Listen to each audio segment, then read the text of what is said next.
I previously did a video, 3 of the best small trucks in the market: the Nissan Frontier, the Toyota Tacoma, as well as the Honda Ridgeline. But now some time has gone by and 2026 is around the corner. With owners driving these cars for years now, would I in fact buy one of these trucks today? Things have changed. Let's get into it now. Life's too short to drive boring cars. Let's just start with the Nissan Frontier. Now, this was a breath of fresh air because the Nissan Frontier actually did feature a naturally aspirated 3.8 liter V6. It actually gave you a 9-speed automatic transmission. It was 4x4 and it was all on a pickup truck chassis. None of the CVT transmissions, none of this overcomplicated technology, and that's what was fresh about these vehicles. You can get all kinds of great tech, great LEDs, of course, lots of space, sunroofs if you needed, and you could haul your boat to the cabin. But what was wrong with these vehicles? Because as good as they were in that original video I did, there are some major issues I want to talk about with the Nissan Frontier. The daytime running lights have been noted as an issue, and sometimes they dim and they get brighter. The forward collision avoidance system. A lot of vehicles utilize these sensors all over the bumpers inherently everywhere to rely on that vehicle to respond. But the forward collision avoidance system, when equipped, has not been all that consistent, and many people have complained about problems with those vehicles and that particular technology. Now, that 9-speed automatic transmission has been an absolute godsend, and a lot of people think that that's a breath of fresh air, especially when you consider a lot of Nissan products in the Jatco automatics or semi-automatic CVT transmissions. But it's not perfect because some customers are saying that they're finding very harsh shiftings in the lower gears, finding it to be very abrupt, very aggressive, and a little bit rough.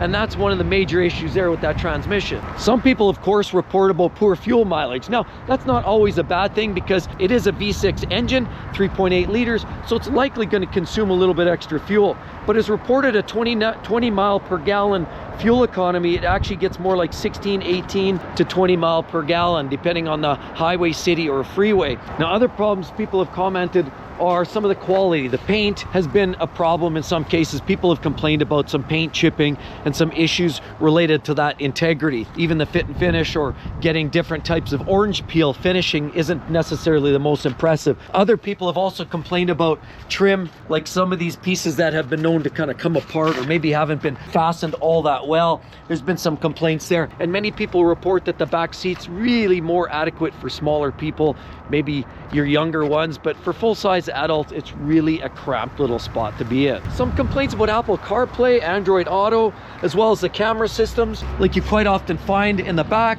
the camera systems don't always work as intended, and a lot of customers with different trucks and different cars are finding that technology sort of hit and miss. Many manufacturers struggle with creating cameras or the 360 cameras that do a perfect job. But there is a major complaint that some customers are having, and to me it's a bit of an inherent design flaw in my own personal opinion, and it's the water pump. Because the water pump's what keeps the cooling system flowing. It keeps the engine cool and it keeps it healthy. But the water pump, when it fails, and they do on almost every vehicle, it doesn't matter what manufacturer you're dealing with, they have moving parts, impellers, and they quite often fail with age. With the Frontier, they have an internal water pump and it's chain driven, and unfortunately it's buried within the engine. So if and when it fails, it's a very pricey fix, and that's something that Nissan's just incorporated in that engine. And if there's one crucial downfall of this engine, it's the fact that it's using that internal chain driven water pump. The engine's robust otherwise. It has all of the amenities and technology and simplicity with a slightly downgraded version of tech. Means it's a durable little workhorse, but it's not perfect.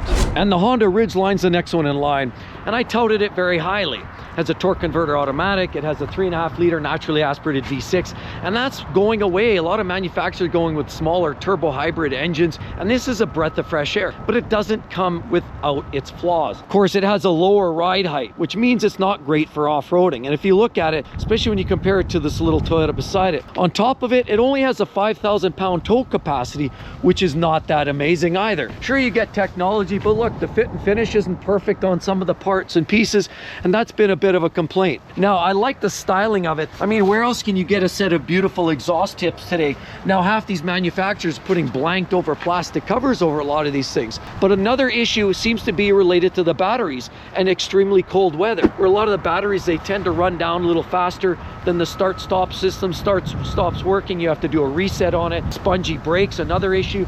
And a lot of people are complaining the technology is a little bit busy, it's a little oversensitive, but most importantly, people are complaining about having too many buttons and knobs inside the cab. Nowadays, everybody's complaining about haptic and capacitive controls.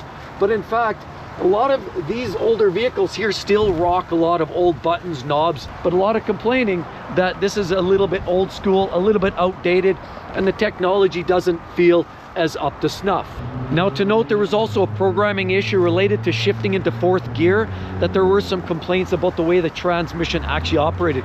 The big problem here, of course, is the outstanding NHTSA recall for that 3.5 liter V6 that allegedly had all kinds of problems. There were a series of a lot of these Hondas and Acura products with that 3.5 liter V6 that had rod bearing failures. And so if you were under certain recall numbers, so check out the recall list on NHTSA to pull up your VIN and make sure and validate that, of course, or check out your year, make, and model. Rod bearings, just a little problem. Get past that and you're likely welcome to one of the best quality feeling vehicles that you're gonna find in the segment. Compare that to the GM products and some of the Ford products. Even like the Maverick from Ford is honestly a plasticky unibody product. It doesn't hold a candle to something like this. Now the next on our list is this little beauty right here. This is the older generation of the Toyota Tacoma, but the new generation is a little bit different. It's facelifted. It now has a 2.4 liter turbo 4-cylinder engine under the hood rather than the older V6 or the older naturally aspirated 4-cylinder engine. With that, of course, comes new technology, new design, and the question of where did Toyota's reliability go? The way it works out is things are looking pretty solid for 2026. They had a bit of a rough start to get go. They had initially, because it was a turbocharged engine,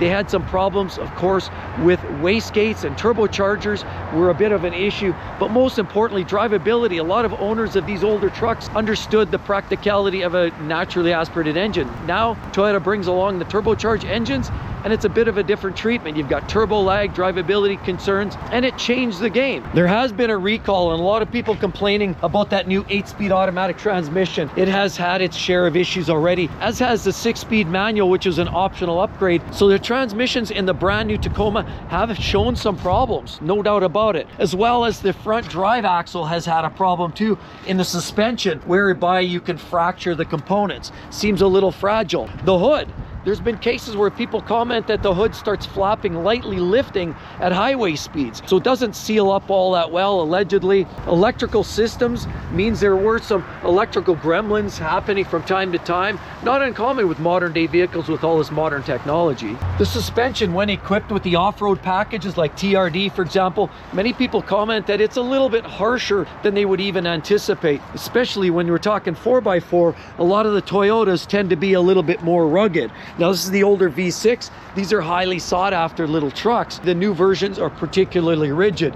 And because you have a little less weight out front, and being it's a turbo 4-cylinder engine, it generally does bounce around a lot more, and it does feel a little bit unstable. Many are complaining that the reliability isn't quite what expected. Consumer Reports doesn't rank it particularly well. The cost for maintenance and servicing is a little higher as well than some of these older vehicles. The fuel economy is not all that amazing either. And the rear view camera recall means that a lot of the technology just is not all of that up to snuff. Wireless charging in the interior, as well as many of the other technical components within these, have had their share of glitches.